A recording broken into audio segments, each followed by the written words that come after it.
Bonjour, ce titre ça a été une longue histoire, hein, puisqu'en fait d'emblée les co-auteurs, 16 témoignages dans ce livre, les co-auteurs voulaient absolument que le mot mathématique apparaisse en gros sur le livre.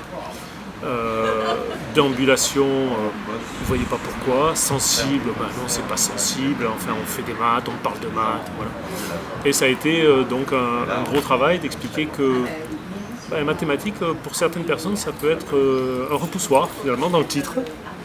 Donc il fallait le faire apparaître, mais pas en très gros, et ça a une compréhension totale, parce qu'on fait des maths par passion, les maths il faut les afficher, c'est ça qu'on aime, et donc il n'y a pas de raison de penser que ça peut être parfois un repoussoir pour certains.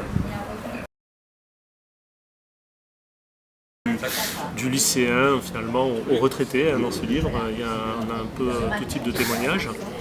Et oui, la passion, bon, je pense qu'on a atteint quand même l'objectif.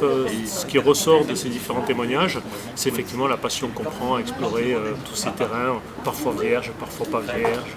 Voilà, tout à fait. Le jeu, la beauté. Je défends toujours l'idée que le monde mathématique, c'est pas le monde réel. Pour accéder à ce monde qui est réel, qui est imaginaire, qui est merveilleux, où tout est possible, il nous faut un autre langage en fait. Et l'autre langage, c'est les signes supplémentaires, c'est des X, des Y, des Z, qu'on voit apparaître au collège et qui parfois créent à un moment donné un clivage entre ceux qui acceptent de les utiliser, ceux qui n'acceptent pas d'utiliser, qui n'en voient pas l'utilité.